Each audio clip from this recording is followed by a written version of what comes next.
Have you ever stood in a hushed museum gallery, perhaps before a masterpiece lauded by critics for centuries, and felt nothing? That quiet sense of inadequacy, wondering why you don't get it, why this celebrated work of genius leaves you cold. You're not alone. And what if I told you that one of the most revered literary figures in history, a man whose novels are foundational pillars of world literature, would wholeheartedly agree with you? Leo Tolstoy, the titan behind War and Peace and Anna Karenina, held a truly revolutionary and frankly shocking perspective on art. He didn't just question our definitions, he outright dismissed vast swaths of what we hold sacred. Imagine him, a figure of immense moral authority, declaring that works by Shakespeare, Michelangelo, and even the operatic dramas of Wagner pieces we're taught to revere as the pinnacle of human artistic achievement are, in his own words, nothing more than counterfeit art. Yes, you heard that right. Counterfeit. Fake. A bold, almost blasphemous assertion, isn't it? Especially coming from a man celebrated for his own profound artistry. But Tolstoy wasn't trying to be provocative for its own sake. He had a deep, unwavering conviction about what art truly is and what it absolutely is not. He believed we've been systematically misled, that our understanding of art has become corrupted by elitism, fashion, and intellectual snobbery. He saw much of what passes for high art as an elaborate deception, designed to exclude and mystify rather than to connect and uplift.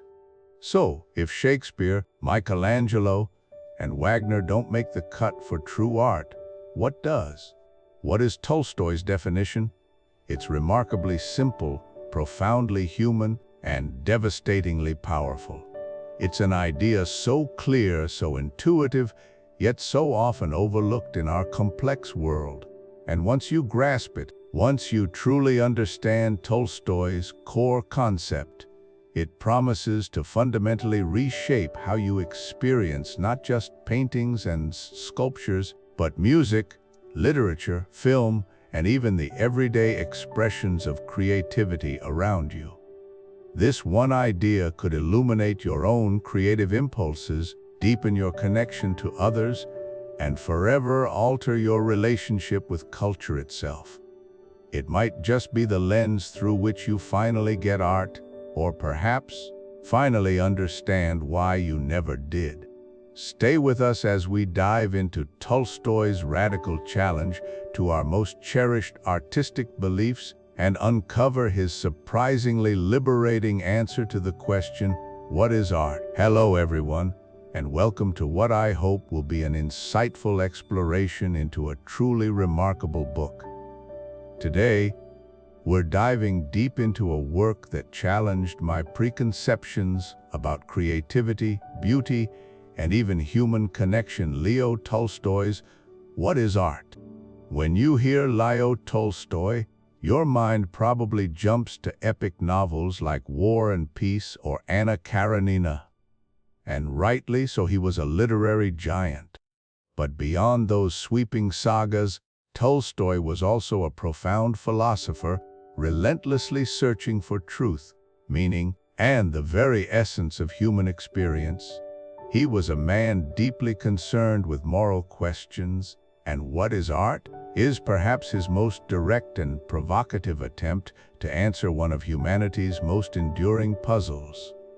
For a long time I, like many, viewed art primarily through the lens of technical skill, aesthetic complexity, or academic acclaim. I appreciated intricate brushstrokes, demanding choreography, virtuosic musical performances. I believed truly great art was defined by its difficulty, its mastery, its sheer intellectual achievement.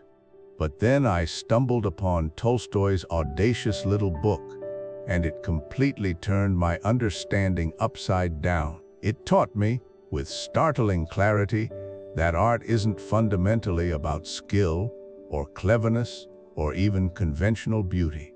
It's about something much, much deeper, something primal and universal. It's about feeling. It's about the transmission of emotion from one human being to another. That idea, so simple yet so revolutionary, resonated with me in a way few other concepts ever have. Now, I'll be honest, Tolstoy's original text can be dense. His arguments are rigorous, sometimes sprawling, and his examples often rooted in the cultural context of late 19th century Russia. It's brilliant, yes, but it can also be a bit of a marathon for the modern reader.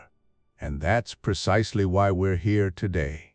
My goal for this series is to act as your friendly, humanized guide through this monumental work.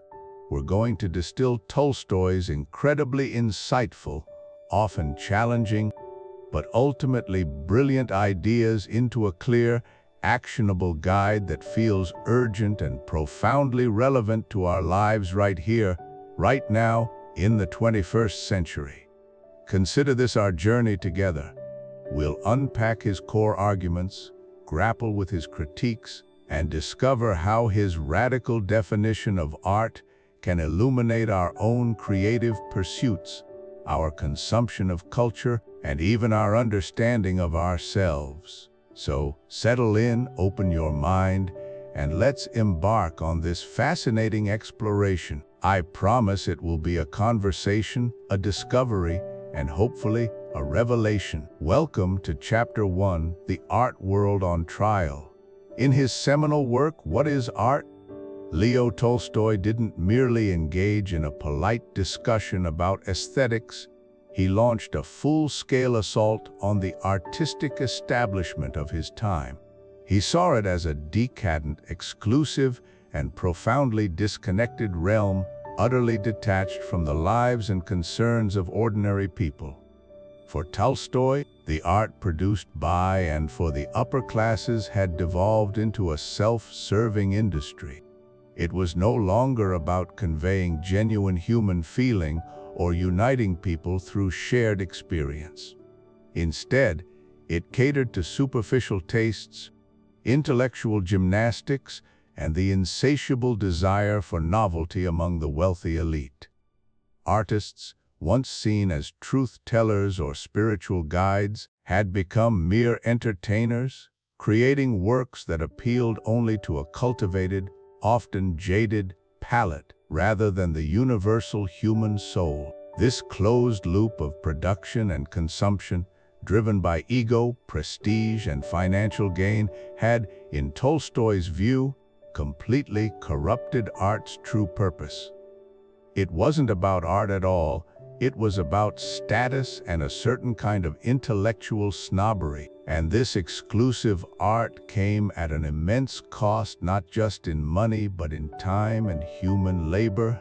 Tolstoy vividly described the colossal resources poured into its creation, the tireless rehearsals of countless musicians and actors, the grueling hours spent by painters and sculptors perfecting techniques designed to impress rather than express, the writers crafting complex narratives understandable only to a select few. He saw the vast sums spent on elaborate productions, grand opera houses, exclusive galleries, and the salaries of critics and connoisseurs as a tragic misallocation of human potential and societal wealth. This immense investment, he argued, was squandered on something that brought joy or enlightenment to only a tiny fraction of humanity, while the majority suffered deprivation and spiritual hunger. Now, fast forward to today. Does this sound eerily familiar? The parallels between Tolstoy's 19th century critique and our contemporary art market are striking. We live in an era where multi-million-dollar paintings dominate headlines, where celebrity artists are household names, and where art often functions more as a speculative financial asset than a vehicle for emotional or spiritual connection. The spectacle of art fairs, the astronomical prices fetched at auction, the entire infrastructure of the global art world often feels like a highly exclusive club accessible only to a privileged few with the means and the correct cultural capital. So, in light of Tolstoy's powerful condemnation and reflecting on our own artistic landscape, we are compelled to ask, who is modern art really for? Is it truly for all humanity, or has it, once again, retreated into the gilded cage of exclusivity, serving only a narrow segment of society? Welcome to Chapter 2. Art is not what you think it is. If you thought you knew art's essence, prepare for a radical reevaluation. Tolstoy doesn't just refine existing definitions, he utterly demolishes them, clearing the ground for something entirely new. Many of our most cherished ideas about art, he argues, are fundamentally misleading. Let's start with the most pervasive myth that art is primarily about beauty. We often instinctively equate a beautiful painting, a melodious song, or an elegant sculpture with art itself. But Tolstoy challenges this head-on, pointing out that standards of beauty are profoundly subjective and culturally fluid. What one era or culture deems beautiful, be it classical symmetry, intricate Eastern patterns, or stark, powerful indigenous imagery, another might find unremarkable or even bizarre. If beauty were art's defining characteristic, we'd lack any universal standard, and the very concept of art would dissolve into personal and cultural biases. Beauty, Tolstoy asserts, is merely a subjective effect some art produces, not its fundamental nature. Next, we tackle the idea that art is solely for pleasure. Many believe art's purpose is to entertain or delight. Yet, consider some of humanity's most profound artistic creations. Do Shakespearean tragedies like King Lear offer pure pleasure? Does a harrowing war film or a powerful piece depicting sorrow primarily aim to make us feel good? No. Often, great art is challenging, uncomfortable, even painful. It confronts us with difficult truths, forces empathy, or grapples with complex, unsettling emotions. The experience can be deeply moving, impactful, but far from pleasurable in a simple, hedonistic sense. If art's goal was mere pleasure, a catchy jingle or light comedy would stand as equal, or even superior, to a challenging opera. Tolstoy urges us to look beyond superficial enjoyment to art's deeper impact. Finally, we arrive at the notion that art is simply the expression of emotion. This feels intuitively correct, as artists undoubtedly pour feelings into their work. But Tolstoy draws a critical distinction. It's not enough for an artist to express an emotion. The true mark of art, he argues, lies in its ability to transmit that emotion, to infect the audience with the very same feeling the artist experienced. Think of it as a contagion.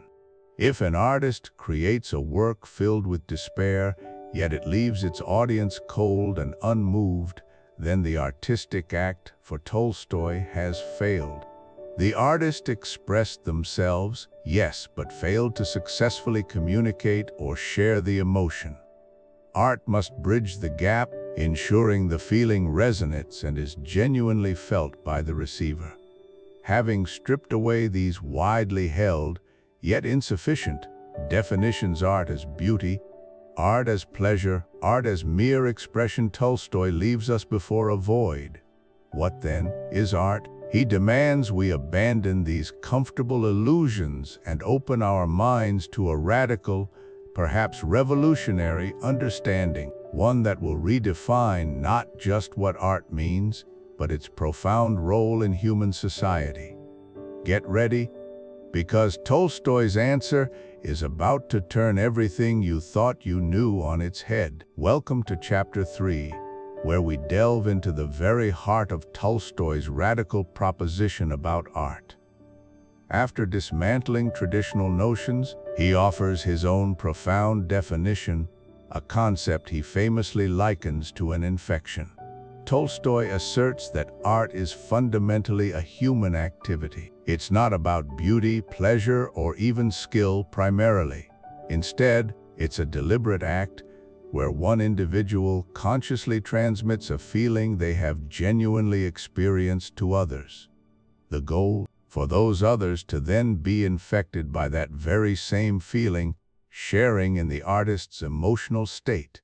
Think of it like a yawn. When you see someone genuinely yawn, especially if you're tired yourself, you often find yourself yawning too. It's a direct, almost involuntary transmission of a physical state. Tolstoy argues that true art operates similarly, but with emotions. A genuine feeling, powerfully expressed by the artist, becomes incredibly contagious, spreading from heart to heart. This simple, yet powerful, model involves three crucial components. First, there's the artist, the individual who has experienced a feeling and has the desire to share it. Second, we have the artwork itself. This is the medium, the vessel through which the artist communicates. It could be a painting, a piece of music, a story, a sculpture, or a play. And finally, there's the audience, those who receive the transmitted feeling. The true success of art for Tolstoy lies in establishing a direct, emotional link between the artist and the audience. It's not about intellectual understanding or aesthetic appreciation in the first instance, but about a shared emotional experience. The artwork becomes a bridge, allowing the artist's feeling to leap across and take root in the spectator's soul. This brings us to the most critical aspect of the theory: if there is no infection, there is no art. It's a stark, uncompromising criterion. If the audience does not genuinely feel the emotion the artist intended to convey, if they are not truly moved, touched, or infected by that feeling, then, according to Tolstoy, what they are experiencing might be something else, perhaps entertainment, craft, or even imitation, but it is not art. The proof of art is in its power to unite people in a shared emotional experience. It's a barometer of genuine connection. Welcome back to our journey through Leo Tolstoy's profound and often challenging masterpiece. What is art? Having explored his foundational principles and the very purpose he attributes to artistic expression, we now arrive at the core of his definition, the three essential conditions that, for Tolstoy, differentiate true art from everything else. Today, our focus zeroes in on the first, and perhaps most demanding, of these requirements: the condition of individuality. Tolstoy asserts that for a feeling to be truly classified as art, it must be new and unique to the artist who transmits it. This isn't merely about originality in style or technique, but about the very essence of the emotion being conveyed. When an artist, for whatever reason, be it the pursuit of success, the desire to conform, or simply a lack of their own genuine impulse, merely replicates or mimics feelings that have already been expressed by others, what they produce is not art. It is, in Tolstoy's unyielding view, imitation. Such works, no matter how skillfully executed or aesthetically pleasing, fail the most fundamental test. They are borrowed emotions, echoes rather than origins, and therefore lack the vital spark that elevates something to the realm of true art. This distinction is crucial because the power of art, its capacity to move us, to infect us, as Tolstoy puts it, is directly proportional to the individuality of the feeling transmitted. The more singular, the more personal, the more authentically the artist's own the feeling is, the more potently it will resonate with you, the receiver. There's an undeniable strength in vulnerability and genuine expression. a feeling that is uniquely the artist's own, born from their specific life and perspective, possesses an inherent vibrancy that a copied emotion can never replicate. This originality creates a direct, unfiltered channel between the artist's soul and our own, allowing for a connection that transcends mere appreciation. Let's consider a simple, relatable example: music.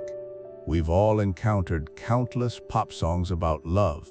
Many are catchy, well-produced, and designed to evoke a general sense of affection or romantic longing. They might offer a pleasant, familiar feeling, but how many truly strike you?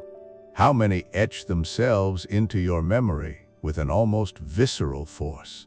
Now, contrast that with a deeply personal ballad, perhaps a raw, acoustic piece written by someone grappling with a very specific, unique heartbreak, a loss that reshaped their world. It isn't about love or sadness in the abstract, it's about their love, their specific loss, their particular individual pain.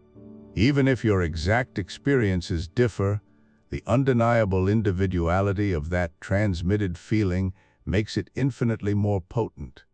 That specificity, that rawness, that lack of any pretense, allows it to transcend individual circumstances and forge a profound, often universal, connection.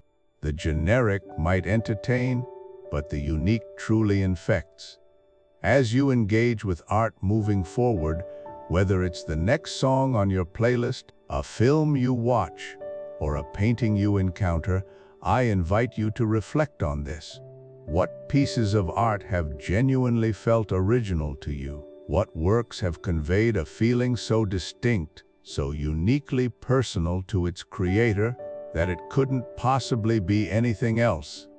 Hold on to that sensation, for it is likely you've just encountered a true manifestation of art, according to Tolstoy's first essential condition. Welcome back to our exploration of Leo Tolstoy's What is Art?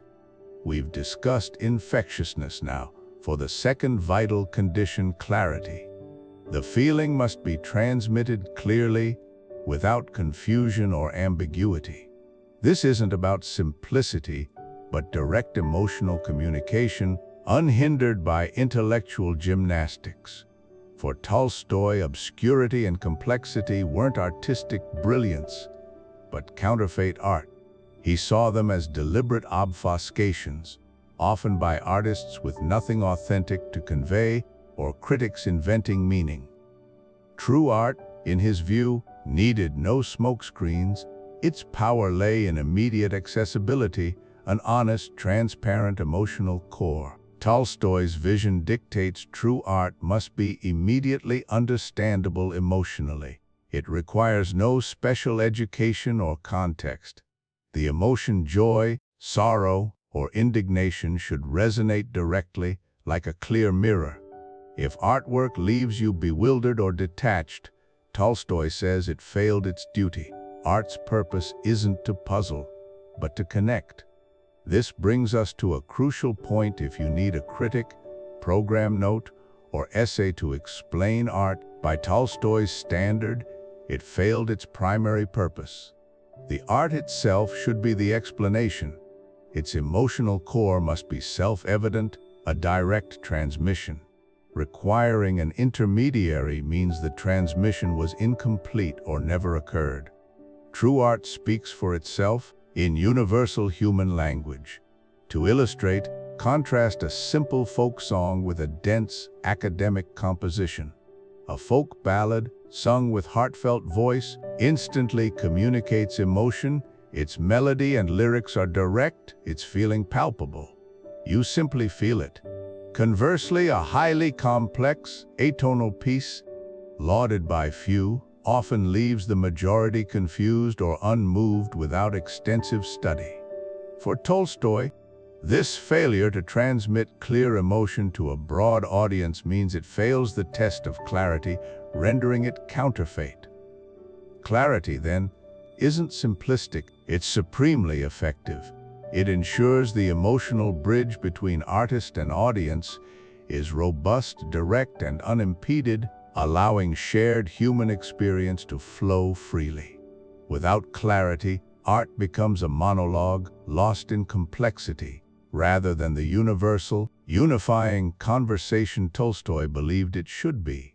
It becomes a barrier, not a bridge. Welcome to Chapter 6, where we delve into what Tolstoy considered not just a condition, but perhaps the most important condition for genuine art: sincerity. After all, the communication of feeling, no matter how individual or clear, means little if the feeling itself isn't authentic.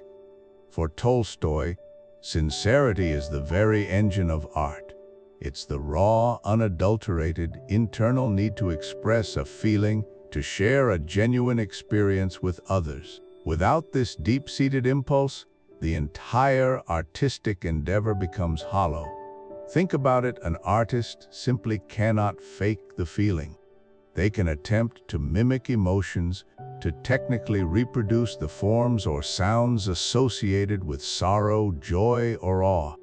But if the artist hasn't truly experienced and absorbed that specific feeling within themselves, if it hasn't become a part of their inner world, then what they produce will inevitably lack the vital spark of life. It's akin to trying to breathe life into a mannequin. It might look human, but it remains inert. And here's where the audience plays a crucial role. Tolstoy believed that we, as observers and recipients of art, possess a remarkably sophisticated, almost subconscious, sincerity detector.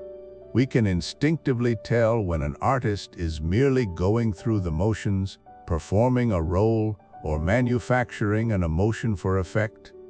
There's a subtle dissonance, a lack of resonance that our inner selves pick up on.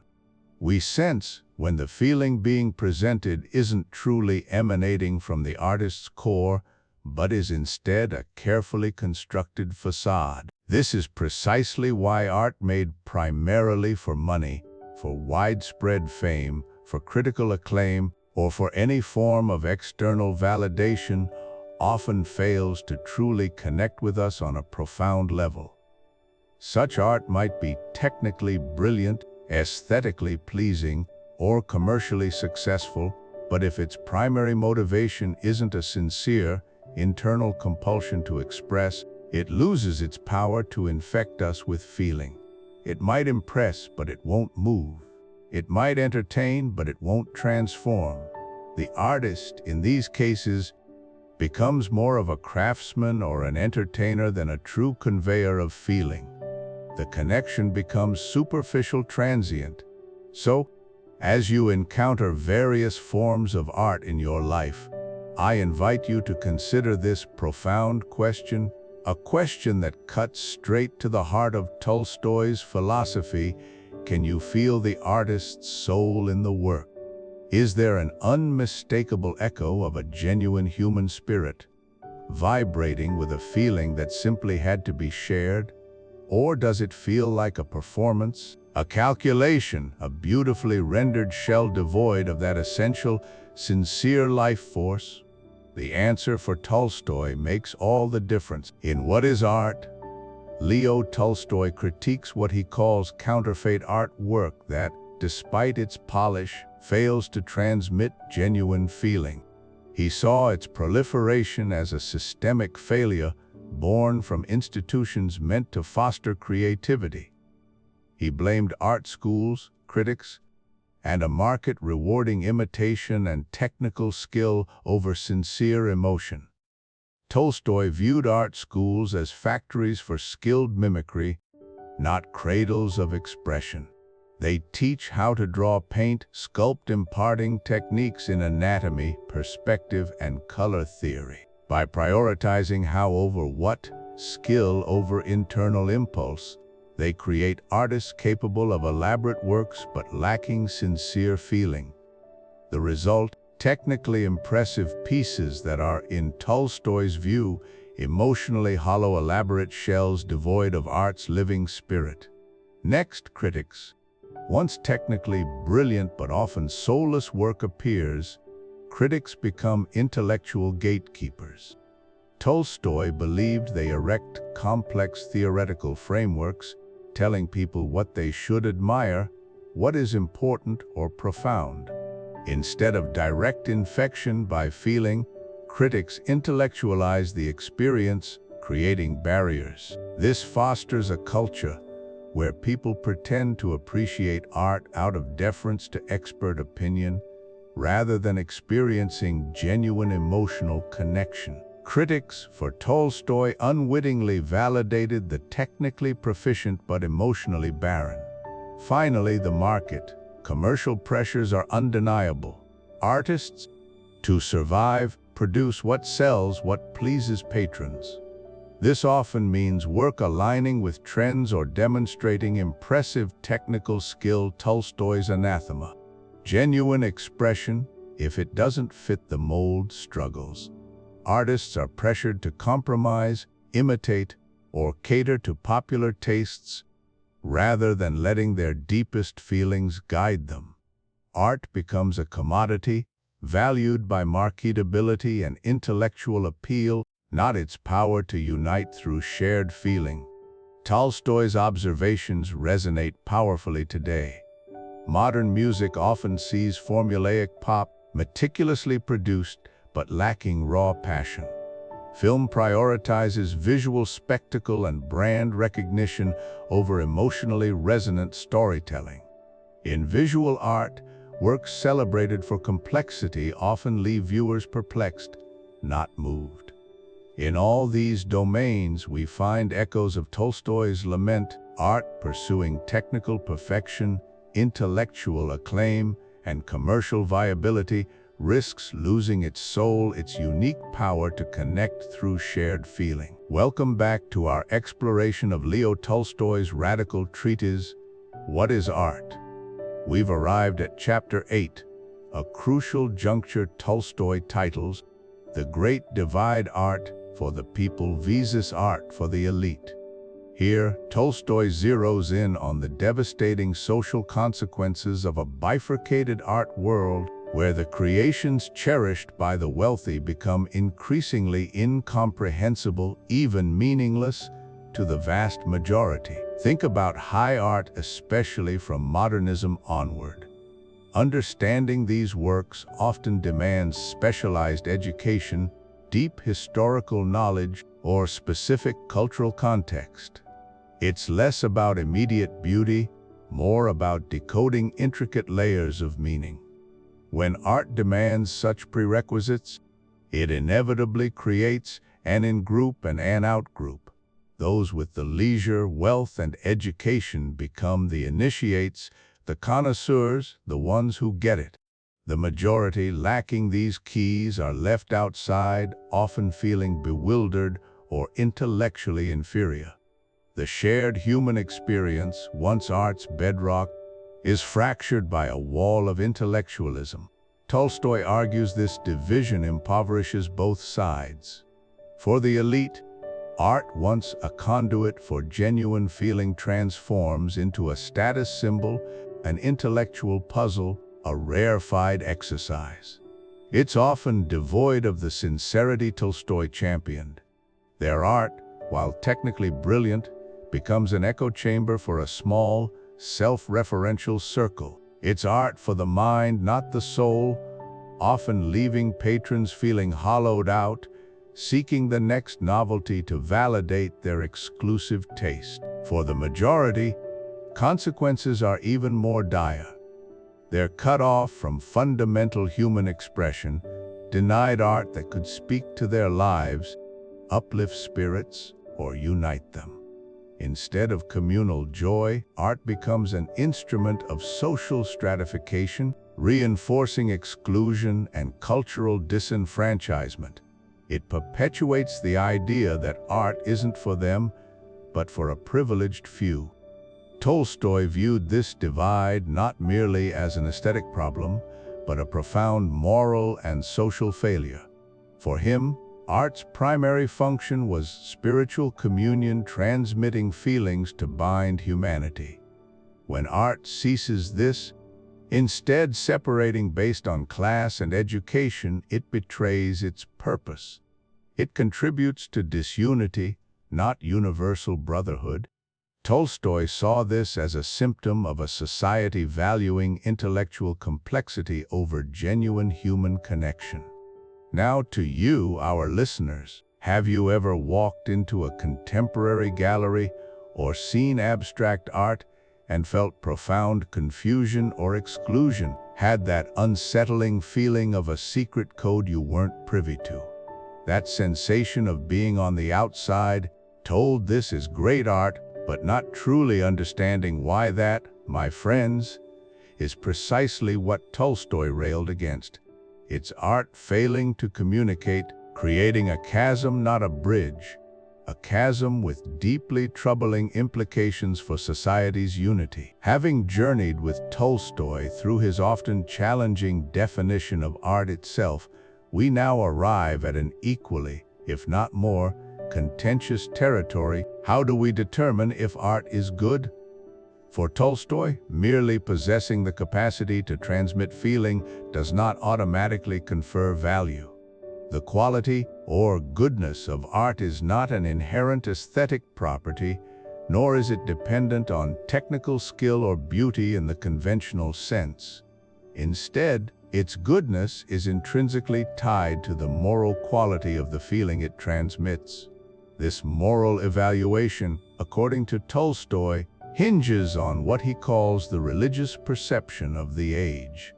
Now, before you conjure images of Sunday sermons or theological dogma, let's clarify precisely what Tolstoy means by religious perception.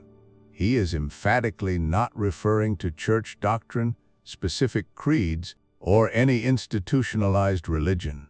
Rather, he defines it as the highest, most profound understanding of the meaning of life accessible to the people of a given society at a particular historical moment.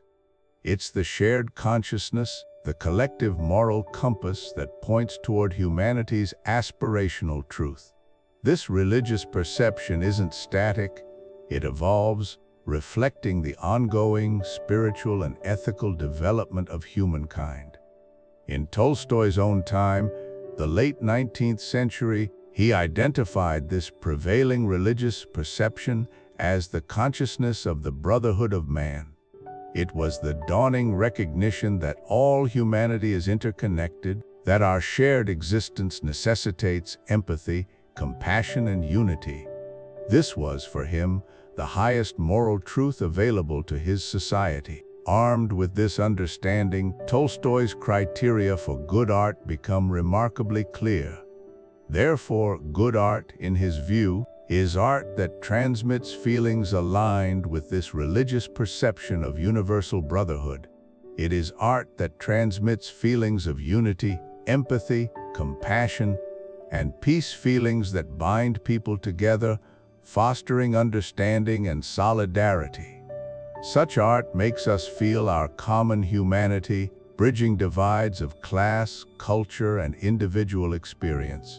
Conversely, bad art is that which transmits feelings antithetical to the highest moral consciousness of the age. It is art that transmits feelings of vanity, self-indulgence, exclusivity, or despair, feelings that emphasize division, reinforce social hierarchies, or isolate individuals from the broader human family.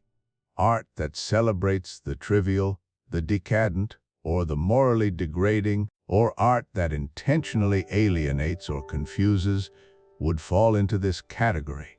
For Tolstoy, such art, regardless of its technical brilliance or popular acclaim, ultimately fails in its highest purpose because it undermines the fundamental human imperative toward unity. So, for Tolstoy, the evaluation of art moves beyond mere aesthetics into the realm of ethics. Good art is not just art that successfully transmits feeling, but art that successfully transmits good feeling, feelings that elevate, connect, and move humanity toward its collective ideal. We now arrive at Chapter 10, the culmination of Tolstoy's profound inquiry into art, a chapter he titles The Highest Feeling Universal Brotherhood. Here, we uncover his truly radical and hopeful vision for art's future, a future where art transcends mere aesthetics and entertainment to become a powerful force for global unity. For Tolstoy, the noblest and most significant art is that which fosters empathy and binds all of humanity together, dissolving artificial barriers and reminding us of our shared essence. He firmly believed that art's true power lies in its capacity to transmit feeling, but not just any feeling. The most valuable feelings, those that elevate and connect us, are universal. Think of courage, the defiant stand against adversity, recognized and admired whether in a Viking saga or a tale of modern heroism. Consider compassion, the gut-wrenching ache for another's suffering, a feeling that knows no geographical or cultural bounds. Sorrow, the deep grief of loss, resonates universally, from the lament of an ancient Greek chorus to the contemporary blues. And joy, pure, unadulterated elation, whether expressed in a celebratory dance or a child's laughter, is a language understood by every heart. These are the fundamental human experiences, the emotional bedrock upon which Tolstoy envisioned a truly unifying art. Such art, he contended, would effortlessly cross cultural boundaries, speaking directly to the soul without the need for intellectual decoding or specialized knowledge. Imagine a simple melody, a tune devoid of lyrics, whose gentle ebb and flow evokes a sense of peace or melancholy in anyone who hears it, regardless of their native tongue. Or picture a story, perhaps one as elemental as a mother's love for her child, the sacrifices she makes, the fierce protectiveness she embodies. This narrative, told in any corner of the world, would resonate with an undeniable truth, tapping into an archetypal human experience that transcends all superficial differences. It is this raw, unadorned emotional transmission that Tolstoy championed. This, then, is the ultimate purpose of art in Tolstoy's grand design, to make us feel our shared humanity. It's not about complex theories or exclusive appreciation. It's about art acting as a spiritual communion, a means for people to connect with the very best of human emotion and experience, recognizing themselves in others. When we encounter art that successfully transmits these universal feelings, we realize that beneath our varied customs, languages, and beliefs, we are fundamentally the same. We share the same capacity for love, loss, bravery, and tenderness. Crucially, this vision stands in stark contrast to much of what was and still is considered high art. Tolstoy sharply criticized art that serves to divide rather than unite. He decried art that promotes patriotism, stirring up nationalistic fervor and antagonism towards other peoples.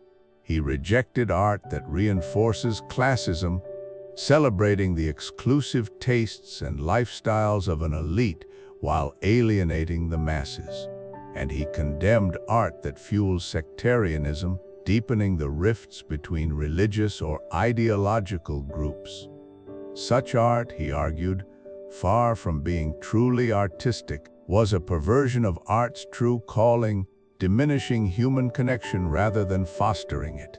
Instead, Tolstoy looked to a future where art would be a moral beacon, guiding humanity towards a deeper understanding and appreciation of our collective brotherhood, a shared spiritual bond achieved through the simplest, most profound human feelings. Perhaps no other artist or art form drew Tolstoy's ire quite like Richard Wagner and his epic operas. For Tolstoy, attending a Wagnerian production wasn't just an evening out, it was a deeply frustrating, almost comically absurd, encounter with everything he believed was fundamentally wrong with counterfeit art. Let's dive into his first-hand account, which offers a vivid, practical application of his theories. Imagine Tolstoy sitting in a vast, opulent theater, confronted by a spectacle of immense scale and cost. He describes the artificiality of it all with biting humor. Picture his wry observations of a staged medieval castle, complete with fire-breathing dragons and swan-drawn boats, the immense orchestra, the singers straining to be heard over the cacophony. He found it an utterly disproportionate expenditure of human labor, resources, and talent for something so devoid of genuine artistic merit. The whole affair struck him as inherently absurd, a theatrical monstrosity designed more to impress with its grandeur and complexity than to move with its beauty or truth. It was, in his words, a humbug. Crucially, Tolstoy highlighted how this art was entirely exclusive. It wasn't for the ordinary person. An illiterate peasant, a common laborer, or even a child would be utterly baffled, finding no entry point into its dense, symbolic narrative and bombastic soundscapes. The intellectual elite might pore over librettos and commentaries, claiming profound understanding, but Tolstoy saw through this charade. The opera, he argued, lacked a single, clear, communicable feeling. It was a jumble of disconnected sounds and visuals, an attempt to create an illusion of profundity where none existed. There was no simple joy, no universal sorrow, no shared human experience being genuinely transmitted. This Wagnerian spectacle for Tolstoy failed all three of his essential conditions for true art. Was it individual? No, he saw it as an assembly of effects, a calculated performance, rather than a unique, spontaneous expression of the artist's soul. Was it clear? Absolutely not. It was obscure, convoluted, and deliberately difficult, requiring extensive prior knowledge and interpretation to even begin to grasp. And was it sincere? Tolstoy vehemently believed it was not. Wagner, he felt, was not genuinely moved by the emotions he purported to convey. Rather, he was manipulating his audience with grand gestures and impressive technical feats, striving for effect rather than truth. His aim was to astound, to overwhelm, to demand admiration, not to share a heartfelt connection. Thus, Wagner's operas became the quintessential example of what Tolstoy called counterfeit art. They were expensive, exclusive, artificial, and utterly failed to achieve the primary purpose of art, to transmit feeling from one person to another, to unite humanity in a shared emotional experience. His scathing critique of Wagner wasn't just a personal preference. It was the practical, vivid demonstration of every flaw he identified in the art of his era, a stark illustration of how ambition, wealth, and intellectualism could pervert art into something meaningless and even harmful. Welcome back to our exploration of Leo Tolstoy's revolutionary ideas on art.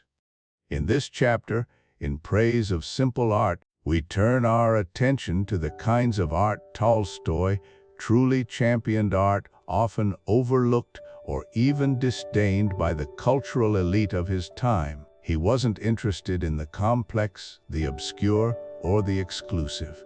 His heart and his theory lay with the accessible, the universal folk songs, fairy tales, parables, and simple stories that resonated with everyone, regardless of their education or social standing.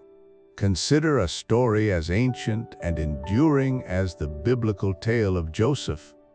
It's a narrative known across cultures and generations. Joseph, beloved by his father, hated by his brothers, sold into slavery, rising to power in Egypt, and ultimately forgiving those who wronged him and saving his family. There are no convoluted philosophical debates here, no abstract symbolism demanding an interpreter. Instead, we have vivid characters, clear moral dilemmas, profound suffering, and the triumph of love, forgiveness, and providence. Its power lies in its directness, its universal themes of jealousy, betrayal, suffering, and redemption. Anyone, from a child to a sage, can understand and be moved by Joseph's journey. This is precisely the kind of art Tolstoy believed in, art that speaks directly to the soul, unencumbered by artificial complexities. And just as these stories transcend cultural barriers, so too does simple, heartfelt music. Imagine an old folk tune passed down through generations, a melody on a rustic flute, a worn fiddle, or simply an unaccompanied voice. It might be mournful, filled with longing, or joyous, celebrating harvest. There's an honest directness, a purity to its expression. No grand orchestrations, no virtuosic displays, just raw, unadulterated human emotion. These aren't compositions studied in conservatories, yet their power to move us, to connect us to shared human experience, is undeniable. Why did Tolstoy elevate these seemingly humble forms? They perfectly embody his criteria for true art. They are accessible. No special knowledge or training is required. They are universal, speaking to common human experiences and emotions. And crucially, they elicit genuine emotional contagion.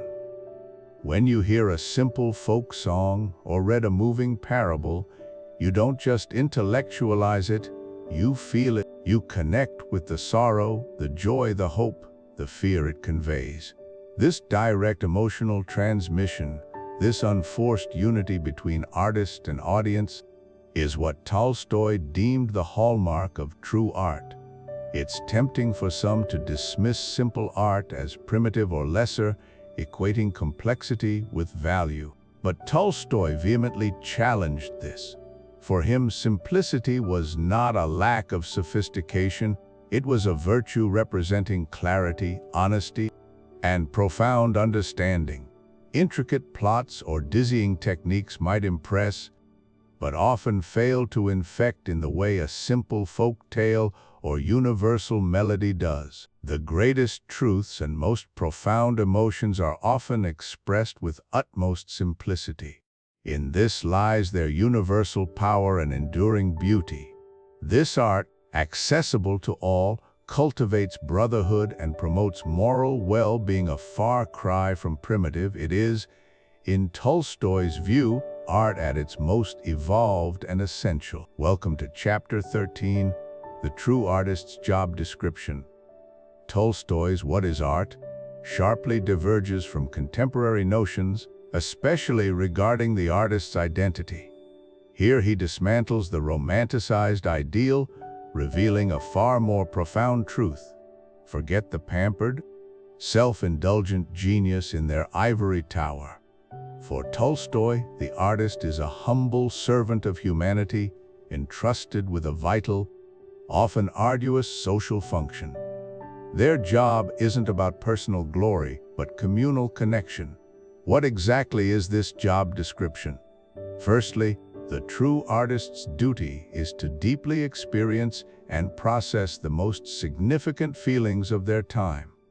This isn't about fleeting personal whims, but grasping the universal human emotions, the moral questions, the collective joys and sorrows that define an era. It demands empathy and a willingness to confront uncomfortable truths. They are society's emotional antennae, active interpreters of the human condition. Once these feelings are assimilated, the artist's mission unfolds to translate these potent emotions into art, be it a painting, symphony, or novel, so it can be readily shared, understood, and felt by all. The goal is universal contagion, a spiritual union between artist and audience. This is art as communication, connection, and a force for moral cohesion. It's about clarity, sincerity, and accessibility, not intellectual elitism. The art must be genuine, infectious, overcoming barriers of language, class, or education, allowing everyone to feel what the artist felt. This, Tolstoy insists, is a tremendously difficult and often thankless task. It demands immense self-sacrifice, rigorous discipline, and profound commitment to truth, often at personal cost. There's little room for the glamorous lifestyle, public accolades, or hefty financial rewards of the modern celebrity artist. Tolstoy would view such trappings as a distraction, a corruption of true purpose. The genuine artist is driven by internal imperative, not external validation. Contrast this with the prevailing ideal of the artist today. We celebrate the star artist whose work is often opaque, exclusive, their personal brand eclipsing the art. Their value is frequently measured by market price, their genius by a perceived detachment from ordinary experience. For Tolstoy, this is an abomination, a misunderstanding of art's true purpose. It turns art into a commodity, a status symbol, rather than a spiritual necessity. Tolstoy's redefinition is a powerful call to humility and service. It asks artists to look beyond ego and embrace a role as vital conduits of human experience, striving for art that unites. It elevates the social responsibility of the artist to an unparalleled height, making them not entertainers but essential workers in the grand project of human understanding and connection. Welcome to Chapter 14, where Tolstoy unveils a profound and often overlooked connection, the vital link between art and science. For Tolstoy, these two pillars of human endeavor are not separate, competing disciplines, but interdependent forces destined to work in harmony for humanity's true advancement. He argues against the modern tendency to compartmentalize them, asserting their combined power is essential for progress. So, what is this symbiotic relationship? Tolstoy believed true science discovers fundamental truths about human life and existence, the what of our being. It seeks the highest meaning of life, uncovering insights that elevate our moral and spiritual understanding. This isn't just about empirical data, it's about discerning ethical and existential truths guiding us toward a better way of living. Science, in this sense, is humanity's compass, pointing towards the highest understanding available. Once these truths are discovered, true art steps in, fulfilling its indispensable role as the how. Art is the powerful means by which scientific understandings are transmitted and, crucially, felt by people. It translates the intellectual truth unearthed by science into an emotional experience, infecting individuals with feelings arising from that understanding. Without art, scientific truths might remain abstract concepts, inaccessible to the broader human heart. Art makes these truths resonate, moving us to action, inspiring empathy, and fostering collective feeling. Imagine understanding intellectually that all humans are interconnected, then experiencing that connection viscerally through a powerful story. That's art's function. But here's the critical caveat: just as there can be true science, there can also be false science, directly leading to false art. Tolstoy was wary of disciplines masquerading as science, but serving to justify existing inequalities or harmful social structures. He cited economic theories rationalizing poverty or exploitative labor. When science is corrupted, seeking to obscure rather than reveal fundamental human truths, or serving a select few, the art that springs from it will also be false. This false art spreads equally corrupting feelings, whether class distinction, nationalistic fervor, or simple sensory pleasure devoid of higher meaning. It becomes a tool for deception and division. Tolstoy's vision calls for a radical reorientation. He urges us to embrace a more holistic, human-centered view of both science and art. They are not ends in themselves, nor merely tools for entertainment. Instead, they are humanity's two most potent instruments for self-improvement and moral advancement. Science illuminates the path, revealing the highest good, and art inspires us to walk it together, fostering universal brotherhood and compassion. When both disciplines fulfill their true purpose, working hand in hand, they elevate humanity, moving us towards a more unified, ethical, and fulfilling existence. This integrated approach, for Tolstoy, is the very essence of human progress. Welcome to Chapter 15, Is Elitism Ruining Creativity? Tolstoy fiercely attacked his era's art world, condemning its exclusivity and intellectual focus over true emotional connection. He questioned who art was for. Today, this critique remains strikingly relevant. Despite an abundance of artistic expression, we still navigate rigid lines between highbrow and lowbrow, sophisticated and merely enjoyed. How do these labels shape our views on movies, music, and literature? Consider the guilty pleasure. We've all experienced it, secretly enjoying a pop song critics dismiss or binge-watching a show deemed unsophisticated. Why the guilt? It comes from an internalized hierarchy, a quiet whisper invalidating our enjoyment if it deviates from critical consensus. It implies our personal, joyful response is less legitimate than an intellectual analysis favored by a select few. Genre labels often fuel this dismissal. Oh, it's just sci-fi, or only a romance novel, or mere pop music. These phrases instantly relegate entire categories, creators, and audiences to a lower tier. They suggest that art with wide appeal, art designed to entertain or offer escapism, cannot also be profound or brilliant. We've inadvertently created a system where accessibility is equated with a lack of depth. But let's challenge that. Could a blockbuster movie, uniting millions globally in shared wonder or joy, be better art than an obscure indie film, lauded by few critics? Tolstoy argued art's power lies in infecting others with feeling, creating unity.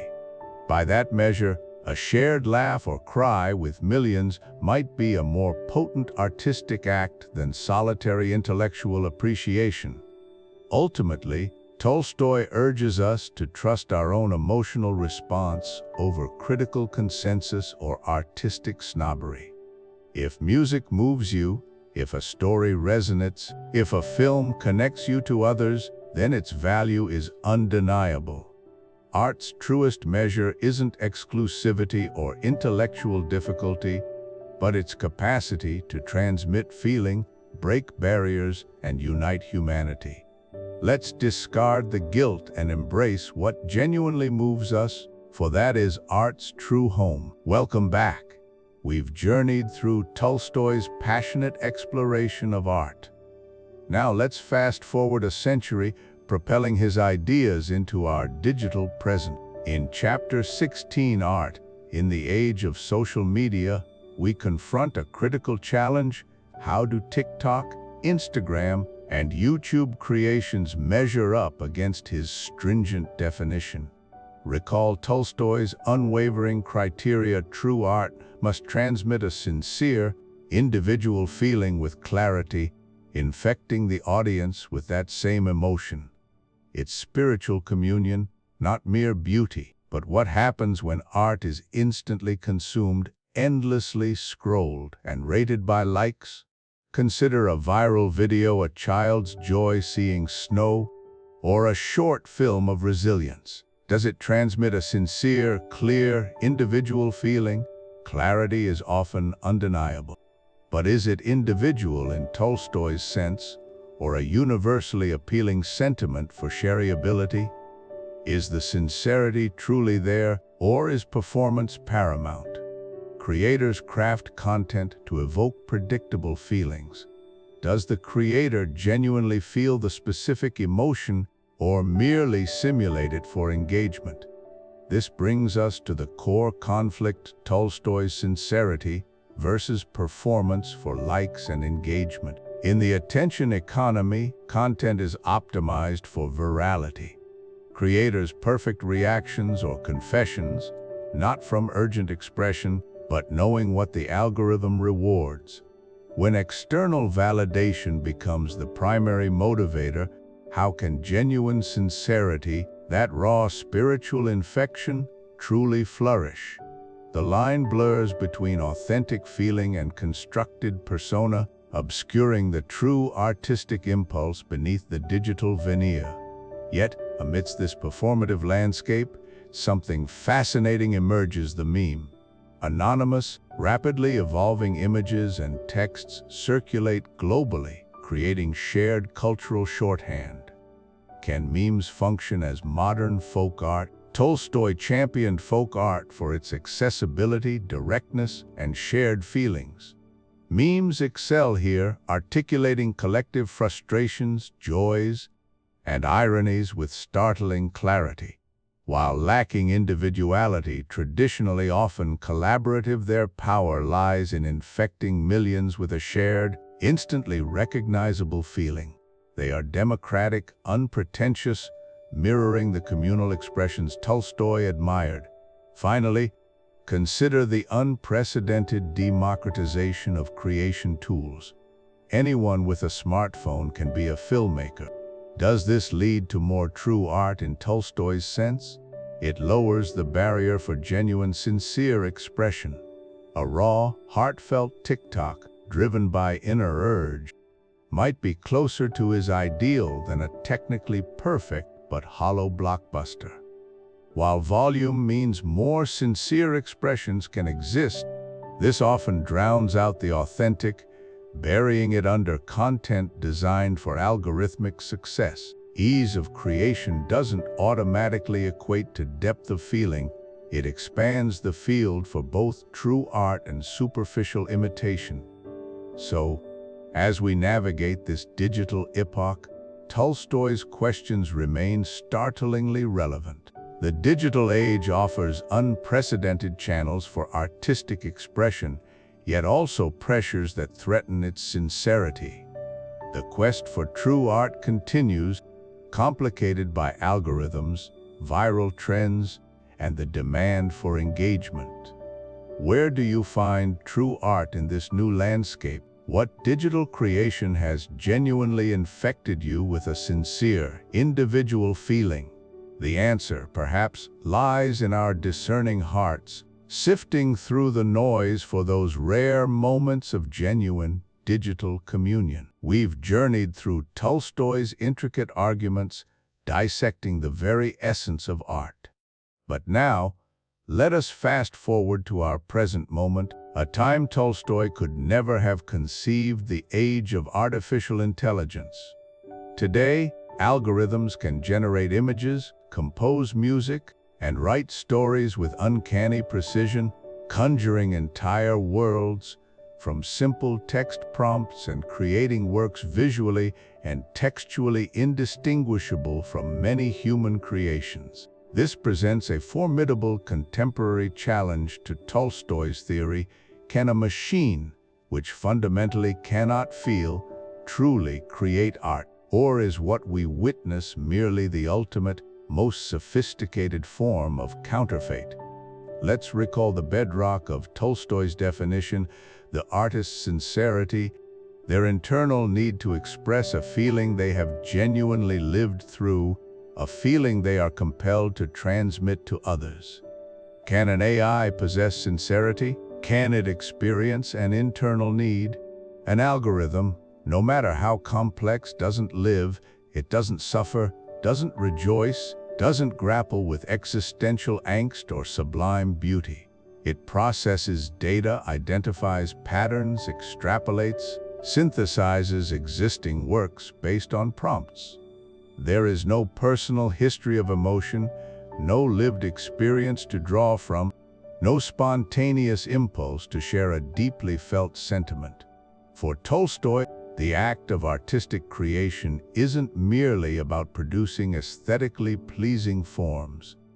It's about the transmission of a feeling that originated from within the artist's soul, not from a database of stylistic examples. How can an AI transmit a feeling it has never felt? But what about the human element, the prompt engineer, the one who crafts the textual command that breathes life into the AI's creation? Can we argue that their feeling, their intent, their vision is what constitutes the art, merely using the AI as an extraordinarily advanced tool? Tolstoy was explicit: the feeling transmitted must be the artist's feeling, directly communicated and experienced. The AI doesn't feel the prompt creator's emotion, it executes a command computationally. It doesn't interpret the prompt with empathy or personal understanding, but with logical processing. The emotional resonance, if any, is generated by the AI's ability to perfectly mimic existing human expressions of those emotions, not by its own lived experience of them. The chain of direct emotional transmission is broken, or at the very least, severely diluted by the non-sentient intermediary. Ultimately, for Leo Tolstoy, the spectacular outputs of artificial intelligence, however breathtaking and technically masterful, would undeniably fall into the category of what he termed counterfeit art. Lacking the essential ingredient that elevates mere craft to true artistic expression, AI, by its very nature, lacks the capacity for genuine feeling, for the internal need, for the sincerity born of personal experience. It cannot infect us with a feeling it has not genuinely lived itself. It can only simulate that infection with incredible fidelity. Therefore, while AI might serve as an astonishingly powerful new medium for human creativity, a tool that expands our expressive capabilities in unprecedented ways, for Tolstoy, the AI itself would remain a sophisticated, endlessly adaptive generator of counterfeits, imitating art without ever truly becoming it. Welcome to Chapter 18, Reclaiming Your Inner Artist. Our exploration of Tolstoy's profound insights has dissected art's true purpose and its counterfeits. Now, we turn our gaze to you, the individual listener. For Tolstoy's quest ultimately reveals a liberating truth: everyone possesses the inherent capacity to create and appreciate genuine art, once freed from false, elitist definitions. Perhaps you've long believed making art demands rigorous training, mastery of brushstrokes, scales, or complex literary techniques. Tolstoy fundamentally disagrees. True art, he asserts, doesn't hinge on technical prowess. It springs from a sincere feeling an artist wishes to share, a feeling so compelling it naturally infects others. Consider the raw emotion in a child's drawing, or the simple, heartfelt melody a parent hums to soothe their baby. They may not be technically perfect, yet they powerfully communicate feeling. They are art. What truly matters is the genuine emotion, the honest impulse to connect, transmitting feeling from one heart to another. This realization opens a world of creative possibilities, not just for grand masterpieces, but for small, everyday acts of deeply artistic communication. Have you ever poured your soul into a heartfelt letter, intending to convey comfort or joy? Have you spontaneously made up a silly song to make a child laugh, sharing pure infectious delight? When you recount a personal story, weaving words to truly share an experience, a memory, or an insight, captivating attention and transmitting your feeling, you are engaging in art. These are not trivial acts. They are fundamental expressions of our shared humanity, bridging gaps through feeling. In this context, your emotional response to art becomes paramount. Forget the critics, disregard experts dictating good or bad based on abstract theories or trends. If a piece of music moves you to tears, if a painting stirs a forgotten memory, if a poem resonates with a truth in your soul for you, that is true art. Your authentic emotional connection is the undeniable proof of its artistic merit. Tolstoy teaches us to trust our hearts, our innate human sensitivity, over any intellectualized judgment. For Tolstoy, art isn't some rarefied pursuit confined to galleries or concert halls. It's a fundamental human activity as essential and universal as speaking, breathing, or loving. It is the very language of emotion, allowing us to transcend individual experience and connect on a deeper spiritual level. Just as we instinctively use words to express thoughts, we inherently use creative forms to express feelings. This capacity isn't learned, it's innate. It's woven into the fabric of who we are. So, as we conclude, I invite you to reclaim your inner artist. Recognize you possess this profound capacity, not just to appreciate, but to create, to communicate, to share your deepest feelings through forms both grand and humble. Free yourself from the constraints of false definitions and embrace the joyful, human act of art. Go forth and create. We arrive now at chapter 19, where Tolstoy synthesizes his most dire warnings, laying bare the profound dangers inherent in a world that has severed its connection to true art. For him, the stakes could not be higher. A society that abandons genuine artistic expression inevitably forfeits its moral compass, drifting aimlessly without the guiding star of empathy. It is a society teetering on the precipice of a spiritual and ethical abyss, where the very fabric of human connection begins to unravel. The degradation of art is not merely an aesthetic concern, it is a symptom and a cause of civilizational decline, threatening the very essence of what it means to be human and to live harmoniously. Consider the seductive, yet ultimately hollow, allure of what Tolstoy terms counterfeit art. This is art focused solely on pleasure, on amusement, on individual gratification. It titillates, it entertains, it distracts, but it never truly moves us, never compels us to look beyond ourselves. Such art acts as a potent opiate, lulling us into a false sense of well-being while the real problems of the world fester unaddressed. We become numb to suffering, indifferent to injustice, cocooned in a bubble of superficial entertainment, effectively disarmed from confronting the urgent moral questions of our time. It diverts our gaze, blunting our capacity for critical thought and collective action, leaving us complacent and detached from the profound realities that demand our attention and compassion. When this counterfeit art becomes dominant, the unifying force that true art once provided utterly collapses.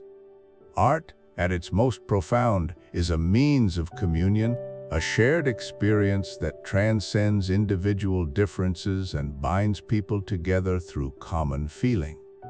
Without this vital spiritual glue, societies become dangerously fragmented. The shared understanding, the mutual recognition of our common humanity, begins to erode. We lose the threads of connection that weave us into a cohesive whole, leading to increased isolation and, ultimately, a chilling capacity for cruelty. When we can no longer feel with others, it becomes tragically easier to act against them, justifying harm through a lack of emotional resonance. This loss of shared feeling directly feeds the rampant social and political polarization that plagues modern societies.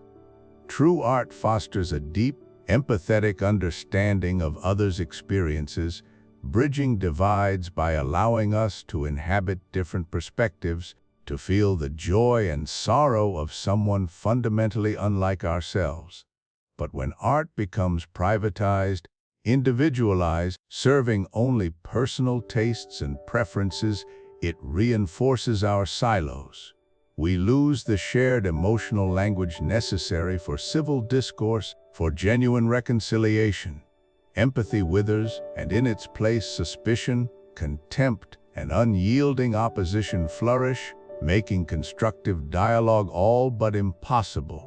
The chasm between us widens, fueled by an inability to truly comprehend, let alone connect with, the inner world of our perceived adversaries, leading to a breakdown in mutual respect and understanding.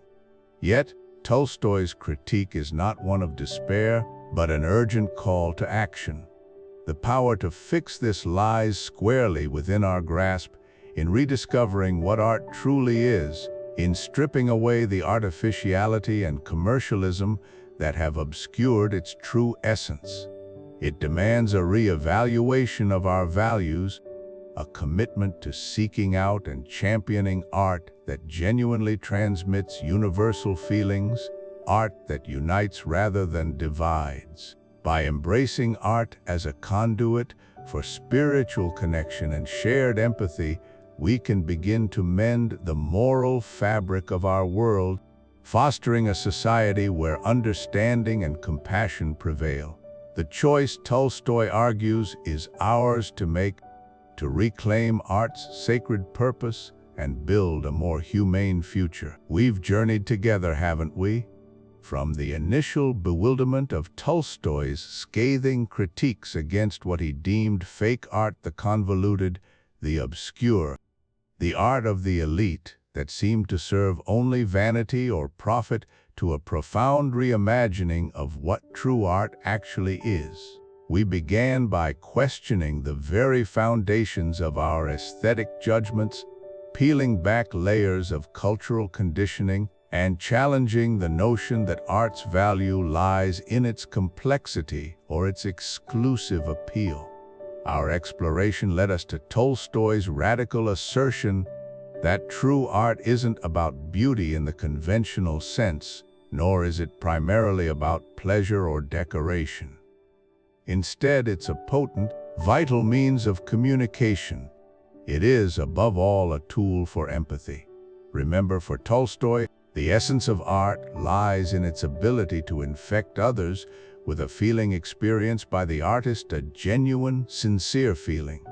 It's this infection, this shared emotional experience, that binds humanity together, dissolving barriers of language, culture, and time. Art, in this truest form, becomes a language of the soul, enabling us to understand and connect with the inner lives of others.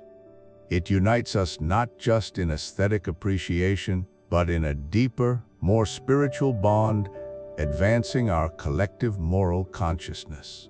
It's not merely something to adorn our walls or entertain our minds. It is a fundamental mechanism for human connection, a way to build a better, more compassionate world by fostering mutual understanding and shared values through feeling. This understanding, I propose, isn't meant to remain a theoretical concept. It's an invitation to transform how you engage with the world around you. Begin to see through Tolstoy's lens. When you encounter a song, a story, a painting, a performance, even an act of kindness or a shared moment of silence, ask yourself, is this communicating a genuine feeling? Is it bringing people together? Is it expanding my capacity for empathy? Or is it merely impressing me with skill, confusing me with abstraction, or perhaps even dividing us? This is an active, conscious way of living, a daily practice of discerning the authentic from the inauthentic, the unifying from the alienating. It's about seeking out and contributing to that art which truly serves our human search for meaning and connection. This isn't merely an intellectual exercise, it is a call to integrate the spirit of true art into the very fabric of your existence. To live an artful life, then, is to consciously seek out and embrace those expressions that genuinely foster connection, understanding, and shared humanity. It's about becoming more discerning consumers and, perhaps even more importantly, more conscious creators of genuine feeling in the world. And now, armed with this profound understanding, let's explore how we can concretely bring this vision to life, moving from philosophy to practical application. Okay, it's time to move beyond theory and truly embody Tolstoy's insights. Are you ready for your 7-day True Art Challenge? This isn't about becoming an artist, but about shifting your perception and engaging with the world through a refreshed lens rooted in Tolstoy's ideas. Days 1 and 2, the sincerity test. For these first 2 days, your task is simple, yet deeply challenging. Choose one piece of art each day, perhaps a song you've never truly listened to, or a picture you've only briefly glanced at. Your only question, your criterion: do I feel what the artist felt? Forget technique, critical acclaim, or market value. Just sit with the piece. Open yourself up to it. Did the artist successfully infect you with their feeling, be it joy, sorrow, wonder, or indignation? If so, you've encountered art by Tolstoy's definition. If not, simply acknowledge the lack of connection. This exercise cultivates a new way of listening and seeing, emphasizing emotional transmission. Days 3 and 4, seek universal art. Now let's cast our nets wider and perhaps simpler.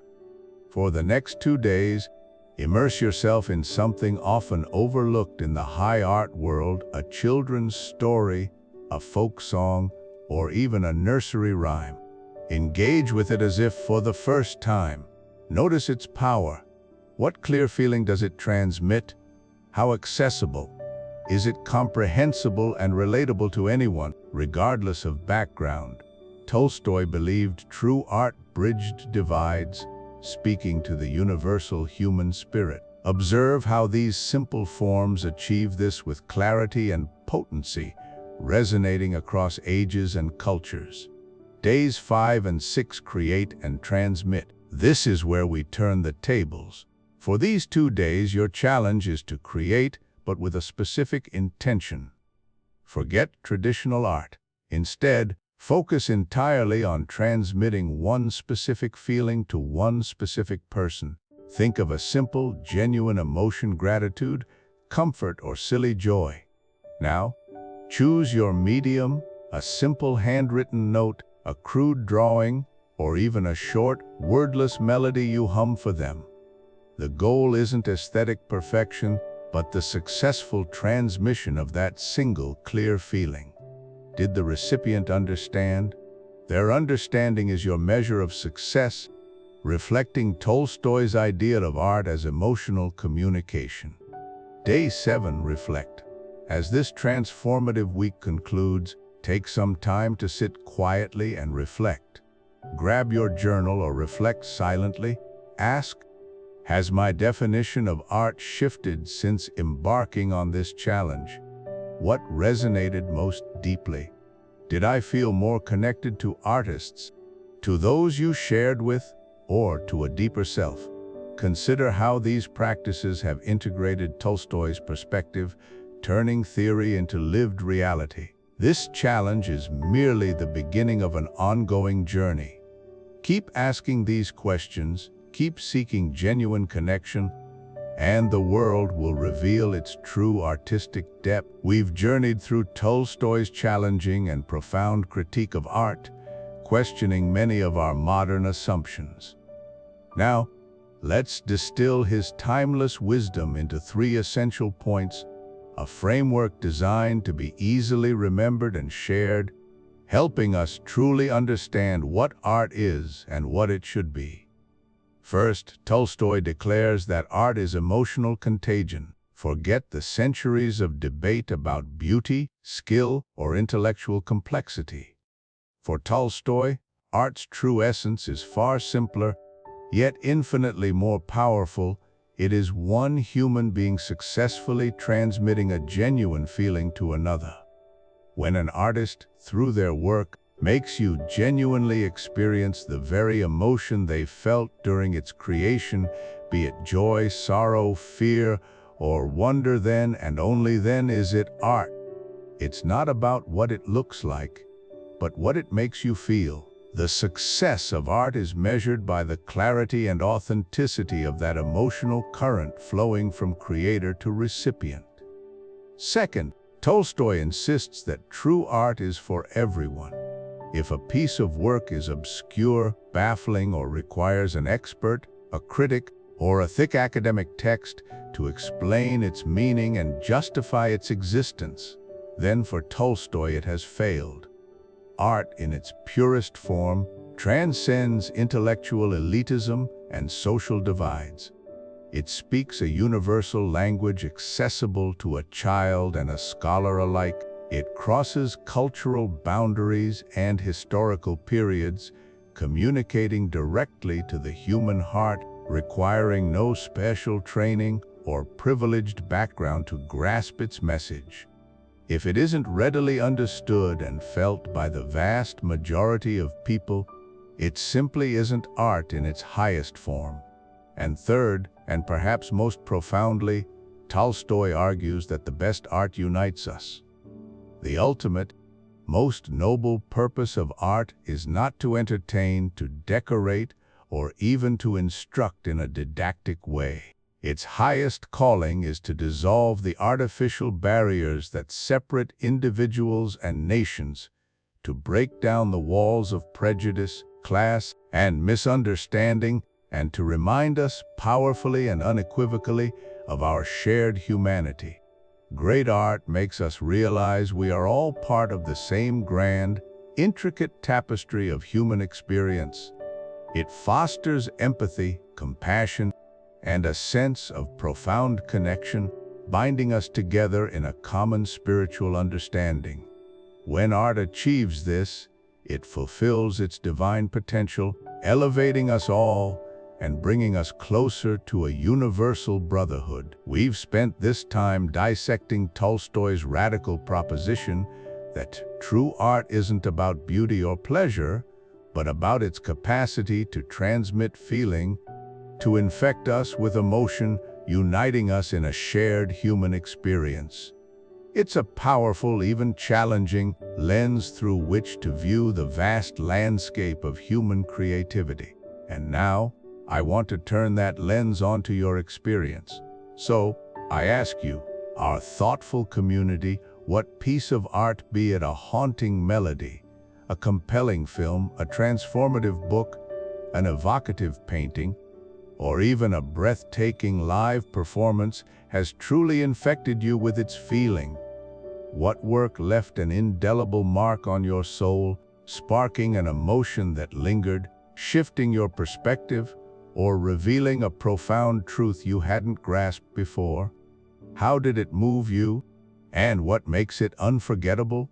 Share your profound experiences in the comments below. Let's build a vibrant gallery of our collective artistic inspirations and discover new depths in our shared humanity through these powerful recommendations.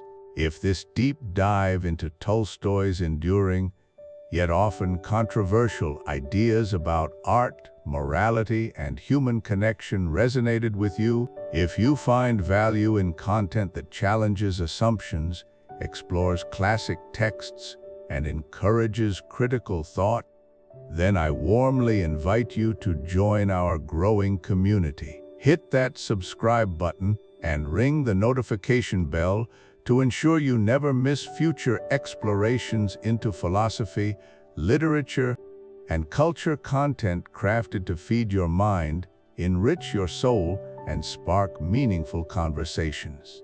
True art is meant to be shared, discussed, and debated.